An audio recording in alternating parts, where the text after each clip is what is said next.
नमस्कार, वंदे मातरम। स्वागत है आप सभी का आपके अपने चैनल बीएससी एमबीए शिवम में। और मैं शिवम दुबे आपका बहुत बहुत स्वागत करता हूं। आज की इस वीडियो में हम कंप्लीट करेंगे जनरल साइंस। बहुत ज़्यादा डिमांड आ रही थी जनरल साइंस की। BA BCom first year first semester के बच्चों का ये जो माइनर लिखित पेपर जो आपका होने वाला है, 2-3 दिन ही शायद शेष बचे हुए हैं। शायद आज का ही दिन शायद शेष है ना। इसके बाद आपका एग्ज़ाम है। तो ये जो वीडियो है खासकर आपके पाठ्यक्रम को ध्यान में रख करके बिल्कुल हमने डिज़ाइन करी है। इसके बाद आपको कोई भी वीडियोस और देखने की ज़रूरत नहीं पड़ेगी। 2 वीडियो इससे पहले हम बना चुके हैं। अगर आपने नहीं देखी है दोनों पार्ट्स तो हम लिंक डिस्क्रिप्शन में दे देंगे, अदरवाइज प्लेलिस्ट बना दी गई है, जरूर विजिट कर लें। साथ ही में सिलेबस भी हमने बेहतरीन ढंग से पढ़ाया था।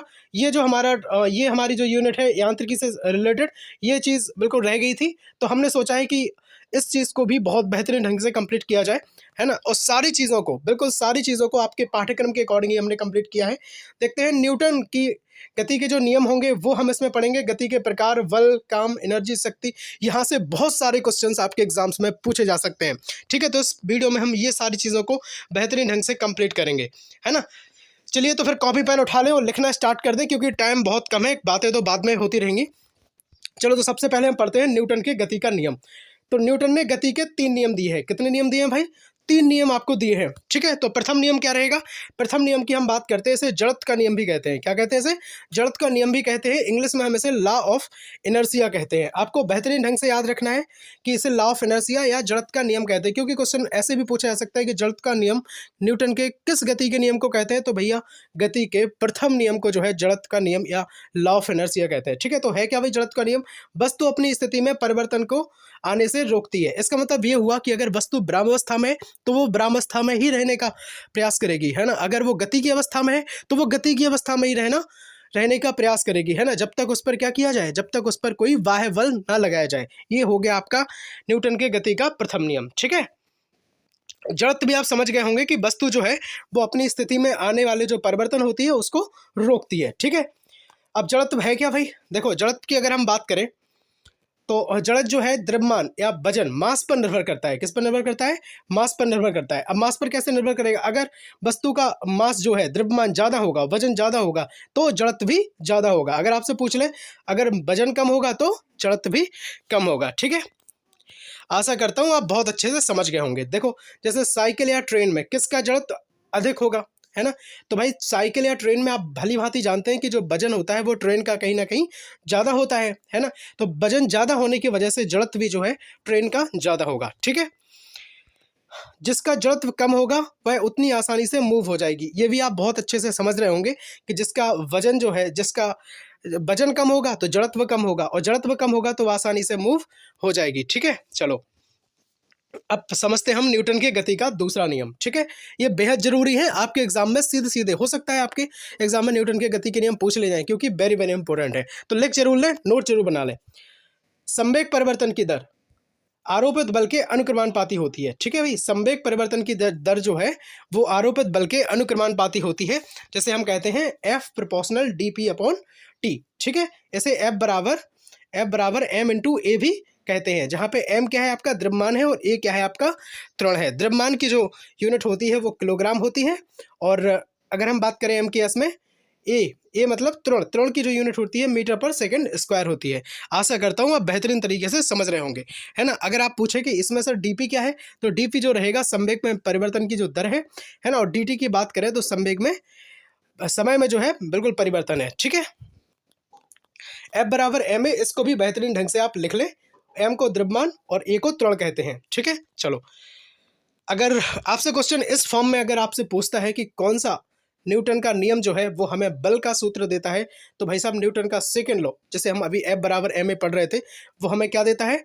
न्यूटन का सेकंड लॉ हमें देता है, दूसरा नियम हमें देता है। ठीक है, चलो अगर हम बात करें ऐसा यूनिट बल की तो वो होती है न्यूटन, और अगर हम सीजीएस की बात करें तो वो होती है डायन। ठीक है, और एक न्यूटन में कितना भाई? एक न्यूटन में 10 की पावर 5 डायन होती हैं।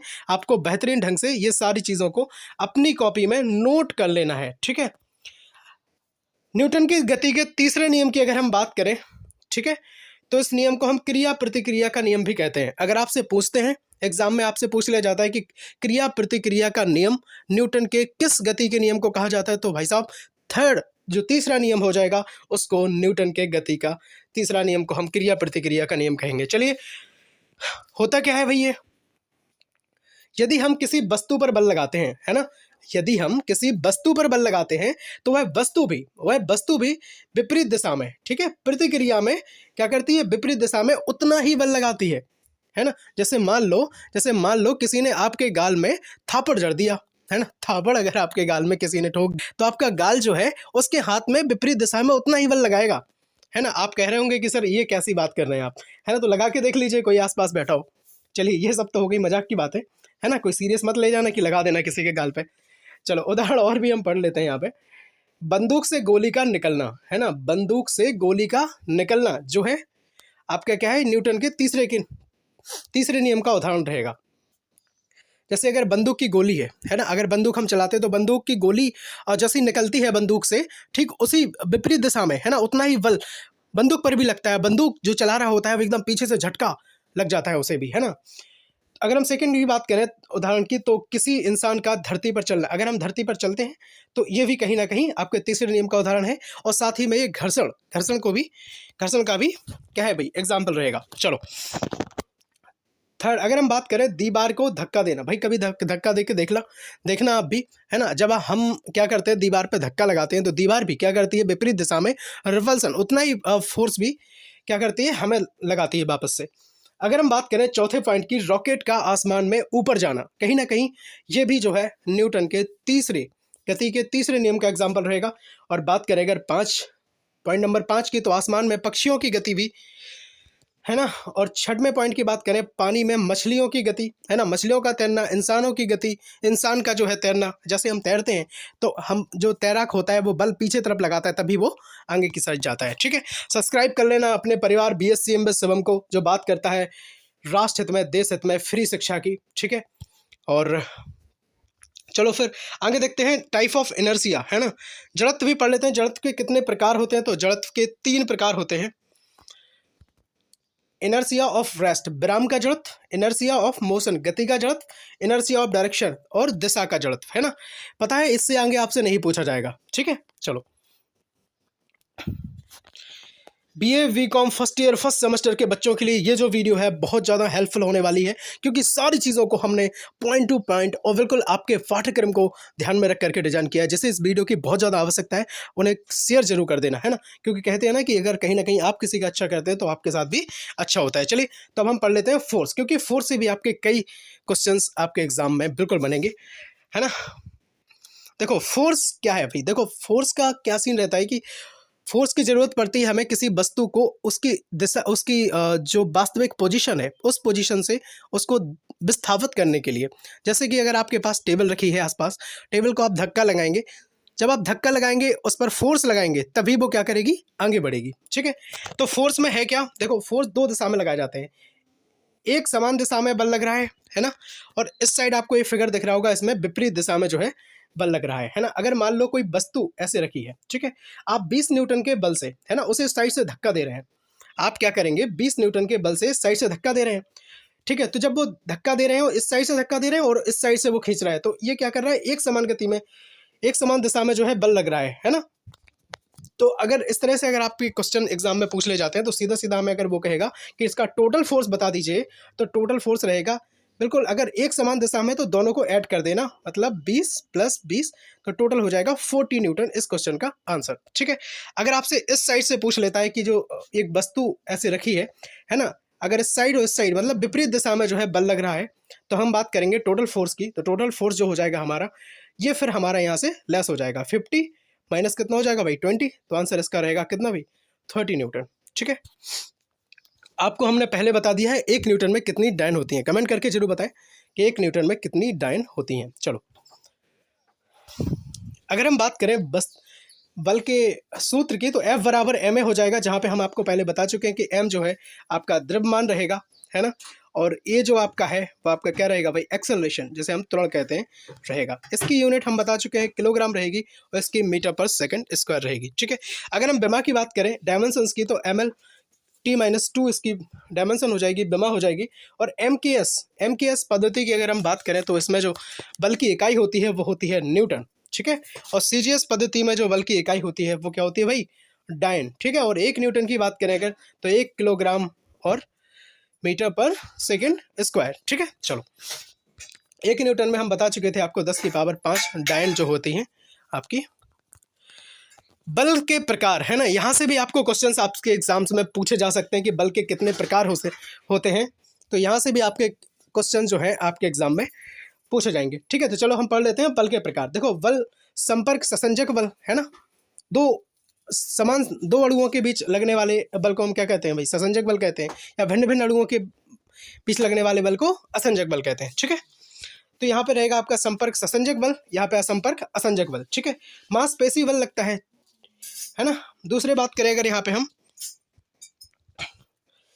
संपर्क ससंजक बल में आपके रहेंगे मांसपेशी बल, स्प्रिंग बल, घर्षण बल, प्रतिक्रिया बल, ठीक है। और आपका रहेगा ड्रैग बल, ठीक। चलो असंजक बल की अगर हम बात करें तो रहेंगे चुंबकीय बल, विद्युत बल है ना, या फिर हम गुरुत्व या गुरुत्वाकर्षण बल की अगर हम बात करते हैं तो ये भी कहीं ना कहीं आपका असंपर्क या असंजक बल में का उदाहरण रहेगा, ठीक है। देखो घर्षण बल से भी आपके बहुत सारे क्वेश्चंस एग्जाम में पूछे जाते हैं, तो हम पढ़ लेते हैं घर्षण बल के बारे में। देखो घर्षण बल क्या है, विपरीत दिशा में लगने वाला बल जो है उसे हम कहते हैं घर्षण बल, है ना। कहीं ना कहीं न्यूटन का तीसरा नियम भी यही काम कर रहा था। देखो अब लगता कैसे है ये, है ना, लगता कैसे है, जैसे कि आप अपने पेन से जो भी आप कॉपी पर लिख रहे हैं तो वो किसकी हेल्प से लिख पा रहे हैं, वो भी आप कहीं ना कहीं घर्षण की हेल्प से ही लिख पा रहे हैं, ठीक है। अब देखते हैं हम घर्षण के प्रकार क्या होते हैं। तो घर्षण की बात करें तो घर्षण के जो प्रकार हैं, देखो कहीं ना कहीं 3 प्रकार के घर्षण जो हैं हम पढ़ेंगे, है ना। कौन कौन सा, नंबर 1 रहेगा आपका स्थैतिक घर्षण जिसे स्टैटिक कहते हैं, स्टैटिक। और दूसरा रहेगा स्लाइडिंग स्पर्शीय घर्षण रहेगा, तीसरा रहेगा रोलिंग लोटनिक घर्षण रहेगा, ठीक है। सबसे दमदार कंटेंट की बात होती है तो BSc एमबीए 7 प्लेटफॉर्म के माध्यम से जो है आपको दमदार कंटेंट दिया जाता है ना। स्थैतिक घर्षण क्या है, वस्तु के विराम में होने पर लगने वाला जो बल है, वस्तु अगर विराम अवस्था में है उस समय अगर उस पर बल लगने वाला है तो वो क्या है, वो जो बल लगेगा उसे कहेंगे स्थैतिक घर्षण बल, ठीक है। अगर हम कहेंगे कि वस्तु गति में है ना, उस समय उस पर बल लगेगा तो हम उसे कहेंगे डायनेमिक काइनेटिक फ्रिक्शन फोर्स, ठीक है। तो गतिज घर्षण से हम कहेंगे। अगर गतिज घर्षण की बात करें तो ये कितने प्रकार का होता है, तो ये भी 2 प्रकार का होता है। इसे कहेंगे स्पर्शीय घर्षण स्लाइडिंग फ्रिक्शन, और दूसरा रोलिंग घर्षण, ठीक है, लोडनिक घर्षण। चलिए ये आपके लिए बना दिया है, जैसे कोई मान लो फर्श पर कोई बॉल है ऐसे राउंड राउंड राउंड राउंड करके जा रही है ना। और स्पर्शीय घर्षण में कोई एक वस्तु रखी है, उस पर ये क्या कर रही है भाई, स्लाइड कर रही है। चलो आशा करता हूँ आप बेहतरीन ढंग से समझ रहे होंगे। अगर हम बात करें कि सबसे ज़्यादा स्थैतिक घर्षण होता है स्पर्शीय घर्षण या लोटनिक घर्षण में सबसे ज़्यादा कौन सा लगता है, तो भाई ये स्थैतिक घर्षण की बात करें तो ये लगता है ज़्यादा। उसके बाद फिर रहेगा आपका स्पर्शीय घर्षण, 3rd नंबर पर रहेगा आपका लोटनिक घर्षण, है ना। स्टैटिक की अगर बात करें तो ये विरामावस्था में रेस्ट में अगर वस्तु है आपकी तब लगेगा, और स्पर्शीय घर्षण तो आप समझ ही गए होंगे, ये दोनों गति में लगते हैं, ठीक है। कार्य शक्ति ऊर्जा से भी आपके बहुत सारे क्वेश्चंस एग्जाम में पूछे जाते हैं, है ना। वीडियो को छोड़ना नहीं है, वीडियो को छोड़ मत देना, है ना। कई लोग ऐसे होंगे जो बीच में छोड़कर चले जाएंगे, छोड़ना मत है, पूरा देख लेना है आपको, ठीक है। सारी चीज़ों को बेहतरीन ढंग से हम कंप्लीट कर रहे हैं। चलो वर्क पावर एनर्जी की अगर हम बात करें, कार्य शक्ति ऊर्जा हम इसे पढ़ेंगे, है ना। कार का जो फॉर्मूला होता है सबसे पहले आप जान लीजिए, कार बराबर क्या होता है, W बराबर F/d। लेकिन जब हम फॉर्मूला कोई सॉल्व करते हैं, अगर फॉर्मूले की हेल्प से अगर हम कोई न्यूमेरिकल सॉल्व करते हैं, क्वेश्चन अगर हम लगाते हैं तो आएगा वहाँ पे W बराबर F/d और साथ में रहेगा cos थीटा, क्योंकि थीटा क्या है आपका एंगल बताता है ना, कोण बताता है। और D क्या है यहाँ पे, D विस्थापन रहेगा, और F क्या है भाई, F यहाँ पे फोर्स रहेगा जिसे हम बल कहते हैं। आशा करता हूँ आप बेहतरीन ढंग से समझ गए होंगे, ठीक है। अगर हम बात करें कार की, तो कार की जो यूनिट रहेगी वो आपकी जूल रहेगी, और अगर हम दूसरी यूनिट की बात करें तो आपकी अर्ग हो जाएगी। 1 जूल में कितने अर्ग होते हैं, बहुत बार ये कई बार आपके कंपटीशन एग्जाम्स में भी पूछा गया है ऐसा क्वेश्चन। तो 1 जूल में 10 की पावर 7 अर्ग होते हैं। आपको ये भी अच्छे तरीके से अपनी कॉपी में लिख लेना है, ठीक है। कुछ इस तरह से हमने आपको फिगर के माध्यम से समझाया है ना। अगर यहाँ पे F जो है बल लग रहा है, और अगर कोई वस्तु है D विस्थापित होती है, और यहाँ पे इसका एंगल जो रहेगा अगर थीटा रहेगा, तो इस प्रकार हम कार्य को लिख सकते हैं W बराबर F/d cos थीटा, ठीक है। ये क्वेश्चन है, न्यूमेरिकल है, आपके में अगर पूछा जाएगा तो कुछ न्यूमेरिकल भी हमने यहाँ पे लिखे हैं। वस्तु पर 30 न्यूटन का बल लगाने पर अगर वो 5 मीटर का विस्थापन उसमें अगर हो रहा है, कोई वस्तु है ना, उस पर अगर हम 30 न्यूटन का बल लगाते हैं, मान लो ये कोई वस्तु रखी है, उस पर हमने क्या किया भाई, 30 न्यूटन का हमने इस पर बल लगा दिया, और ये इसका जो विस्थापन हो रहा है वो कितना हो रहा है भाई, 5 मीटर हो रहा है ना। और इस एंगल की बात करें, अगर 60 डिग्री अगर एंगल यहाँ से बन रहा है, तो फिर आपकी कार की गणना हमें करनी है। तो कार रहेगा W बराबर F into D cos theta, और F जो था 30 न्यूटन था, और अगर हम D की बात करें तो 5 मीटर था। यूनिट का आपको बेसिक ध्यान रखना है, अगर सेंटीमीटर में है सानी तो सेंटीमीटर में कन्वर्ट करेंगे, मीटर में तो मीटर में करेंगे, ठीक है। तो यहाँ पे रख लेंगे, और कॉस थीटा की वैल्यू रहेगी 60, तो कॉस 60 का मान कितना होता है, वो होता है 1/2। यहाँ पे हम सॉल्व कर लेंगे तो हमारा 75 जूल जो है इस क्वेश्चन का राइट आंसर हो जाएगा। हो सकता है वीडियो जो है बिल्कुल आपको फास्ट लग रही हो, रोक रोक करके आपको देख लेना है, क्योंकि एग्जाम आपका पास में टाइम बहुत कम है ना, और हम नहीं चाहते कि वीडियो जो है बिल्कुल बहुत ज़्यादा लंबी हो जाए, क्योंकि अभी हमें ऊर्जाओं के बारे में भी हमें अच्छे से पढ़ना है, ठीक है, जहाँ से आपके एग्जाम पे सीधे सीधे क्वेश्चन आपसे पूछे जा सकते हैं। चलो देखो, अगर कोई वस्तु है ना, उस पर अगर हम बल लगाते हैं 5 न्यूटन का, और वो विस्थापित कितनी हो जाती है भाई, 5 मीटर, तो और अगर एंगल उस पर कितना काम कर रहा है, 30 डिग्री, तो कहीं ना कहीं आप इस प्रकार से उसे सॉल्व कर सकते हैं। W बराबर F into D cos theta, F की वैल्यू 5, D की वैल्यू 5, और एंगल की बात कॉस 30 है ना, कॉस 30 की वैल्यू कितनी होती है भाई, √3/2, और 5 25 25 हो जाएगा इस क्वेश्चन का। इसे हम सॉल्व कर लेंगे तो आंसर हमारा मिल जाएगा, ठीक है। आशा करता हूँ आप समझ गए होंगे और अपनी कॉपी में बेहतरीन ढंग से लिख भी रहे होंगे आप। चलिए, कार के प्रकार हम जान लेते हैं, कार के प्रकार है ना। तो सकारात्मक कार नंबर 1 रहेगा आपका, दूसरा नकारात्मक नेगेटिव वर्क रहेगा, और तीसरे की अगर हम बात करें तो आपका रहेगा जीरो वर्क, शून्य कार हम जैसे कहेंगे। सकारात्मक कार क्या होता है, जब आपका एंगल जो है 90 डिग्री से कम रहता है तो फिर हमें जो वर्क डन मिलेगा वो 0 से अधिक मिलेगा। अगर हम नकारात्मक कार्य की बात करें तो आपका जो आपका एंगल है वो आपका एंगल रहेगा 90 से अधिक, और तो फिर हमें वर्क डन जो मिलेगा वो 0 से कम मिलेगा। आपके एग्जाम्स में ज़्यादातर ऐसे क्वेश्चंस बन सकते हैं जो आपके रहेंगे शून्य कार्य से रिलेटेड, तब आपका जो एंगल है थीटा बिल्कुल 90 रहेगा, तो जब 90 रहेगा तो मैं वर्क डन भी क्या मिलेगा, 0 मिलेगा। आपको ये चीज़ बेहतरीन ढंग से अपनी कॉपी में लिख लेनी है, ठीक है, बाकी चीज़ें आपके काम की नहीं है। और बात करेंगे अगर हम शून्य कार के उदाहरण कौन कौन से हैं। देखो, यदि कुली अपने सिर पर सामान रखकर चल रहा है ना, तो यहाँ पे क्या होगा, बिल्कुल सामान रखेगा तो उसके ऊपर होगा, तो ये शरीर के बिल्कुल जस्ट ऊपर होगा, तो यहाँ पे एंगल 90 डिग्री बनेगा, तो हमें यहाँ पे वर्क कितना मिलेगा भाई, 0 मिलेगा W, ठीक है। आशा करता हूँ आप समझ गए होंगे। यदि उपग्रह वृत्तीय गति कर रहा है, देखो ये जो है बिल्कुल अंतरिक्ष में ये जो उपग्रह है बिल्कुल वृत्तीय गति अगर आपसे कर रहा है तो क्या रहेगा आपका, यहाँ पे भी शून्य कार का एग्जाम्पल ये रहेगा, ठीक है। चलो हम बात करते हैं थर्ड की। तो दीवार पर गेंद फेंकना, ठीक है भाई, गेंद अगर फेंकते हैं, जैसे कहते हैं ना एकदम जस्ट फेंक के उछालते हैं, तो अगर यहाँ पे एंगल जो है आपका अगर 90 डिग्री बनेगा तो यहाँ पे भी वर्क कितना मिलेगा भाई, 0 मिलेगा। आशा करता हूँ आप समझ गए होंगे। ऊर्जा की हम बात कर लेते हैं, ऊर्जा को भी हम बेहतरीन ढंग से कंप्लीट कर लेंगे। चलो, ऊर्जा इंग्लिश में हम इसे एनर्जी कहते हैं, ठीक है। किसी भी कार्य को करने की जो क्षमता है वो क्या है, हमारी ऊर्जा है। ऊर्जा ही आपको कम नहीं होने देनी है, क्योंकि कई लोग ऐसे होते हैं जो उसमें वीडियो पर क्लिक तो कर देते हैं पर उसको कंप्लीट विजिट नहीं करते, है ना। आपको पूरा देखना है। ऐसा यूनिट की अगर हम बात करें तो ऊर्जा की रहेगी जूल, और अदर यूनिट की बात करेंगे तो आपकी रहेगी कैलोरी। देखो, बात आपसे इसलिए कर लेते हैं बीच बीच में क्योंकि आप बोर ना हो जाए, है ना, तो बोर आपको नहीं करना है, सारी चीज़ों को अच्छे तरीके से हम पढ़ रहे हैं, ठीक है। 1 कैलोरी की बात करें तो 4.2 जूल उसमें हो जाता है, ठीक है। आपसे यहाँ से क्वेश्चन बनेंगे, है ना। यांत्रिक ऊर्जा की अगर हम बात करें तो क्या होती है भाई, देखो ऊर्जाओं के बारे में हम पढ़ेंगे कौन कौन सी ऊर्जा होती हैं। यांत्रिक ऊर्जा को हम मैकेनिकल एनर्जी कहते हैं, ठीक है। और जो यांत्रिक ऊर्जा होती है हमारी 2 ऊर्जाओं से मिलकर बनती है, number 1 potential energy, number 2 kinetic energy, है ना। स्थितिज ऊर्जा और नंबर 2 गतिज ऊर्जा, ठीक है। स्थितिज ऊर्जा और नंबर 2 गतिज ऊर्जा। स्थितिज ऊर्जा होती है mgh और ये होती है 1/2 mv², ठीक है। तो इन दोनों को, स्थितिज ऊर्जा को और प्लस गतिज ऊर्जा को मिला करके हमारी बनती है यांत्रिक ऊर्जा, जैसे हम मैकेनिकल एनर्जी कहते हैं, potential energy plus kinetic energy, ठीक है। अब पोटेंशियल एनर्जी क्या है भाई, स्थितिज ऊर्जा है क्या, ये देखो, स्थिति में जब परिवर्तन होता है, किसी वस्तु की स्थिति में परिवर्तन होता है, जैसे चेंज इन पोजीशन, कोई स्प्रिंग है, अगर उसकी स्थिति में परिवर्तन हो रहा है तो ये कहीं ना कहीं पोटेंशियल एनर्जी का उदाहरण रहेगा। ठीक है। ऊंचाई पर ले जाना, कोई वस्तु अगर ऊंचाई से हम नीचे फेंकते हैं तो अगर आपसे कोई क्वेश्चन करता है कि कोई वस्तु है आसमान से या फिर कहीं भी चौथे मंजिल से पांचवें माले से अगर ऊपर से नीचे गिराई जा रही है तो इसमें कौन सी ऊर्जा लगेगी, तो आप उसे बता देना कि ऊंचाई से नीचे आने में स्थितिज ऊर्जा काम करती है। आकार में परिवर्तन की अगर हम बात करें, change in shape and size की अगर बात करें, तो ये भी स्थितिज ऊर्जा का ही उदाहरण रहेगा। आपको भूलना बिल्कुल नहीं है, आप समझ जाएं बिल्कुल बहुत अच्छे से। ऊंचाई से गिरे तब भी स्थितिज ऊर्जा, स्थिति में अगर उसकी परिवर्तन आए, है ना, शेप एंड साइज में अगर परिवर्तन आए तो भी स्थितिज ऊर्जा। ठीक है।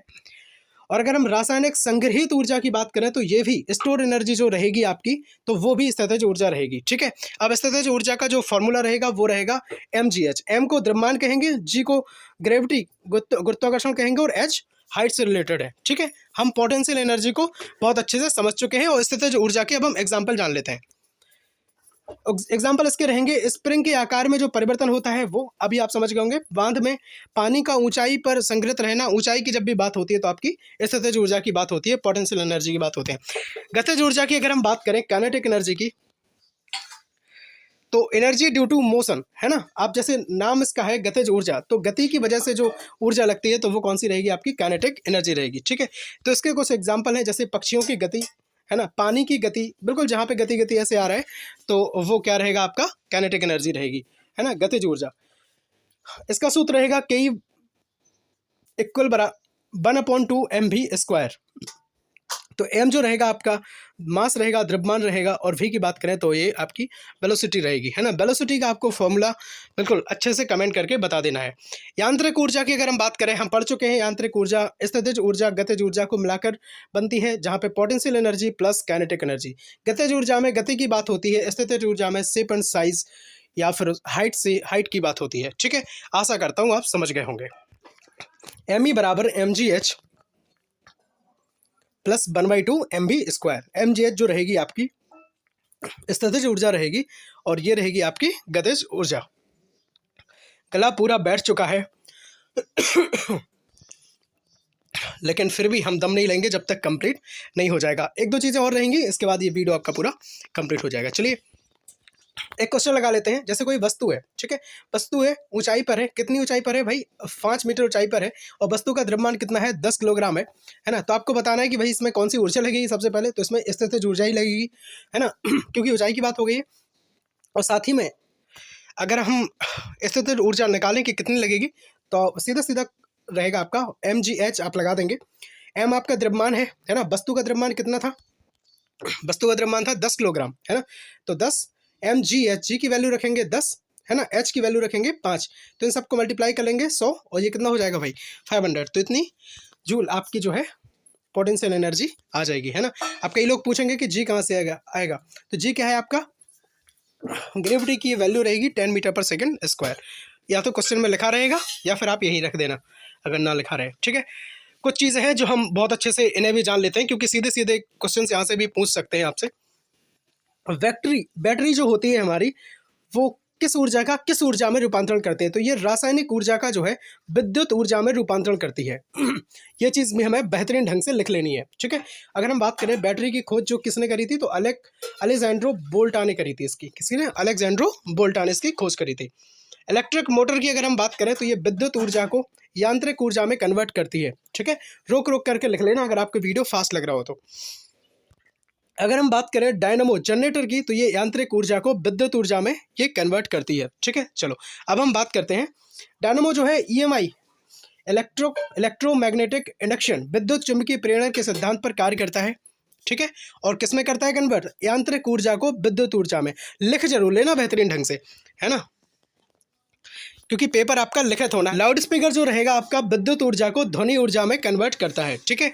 अगर हम बात करें माइक्रोफोन की, तो ये आपकी ध्वनि ऊर्जा को किसमें करेगी, विद्युत ऊर्जा में कन्वर्ट करेगी। ठीक है। चलो नेक्स्ट पढ़ लेते हैं हम सोलर कुकर या सोलर सेल पैनल की अगर बात करें, है ना, तो ये सिलिकॉन का बना होता है, साथ ही में ये सूर्य ऊर्जा को जो है विद्युत ऊर्जा में कन्वर्ट करता है। ठीक है। आशा करता हूँ आपने सारी चीज़ों को लिख जरूर लिया होगा, है ना, लिख जरूर लेना और सारी चीज़ों को बेहतरीन ढंग से याद कर लेना। बिल्कुल गारंटी लेता हूँ यहीं से एग्जाम में क्वेश्चन बन जाएगा आपका।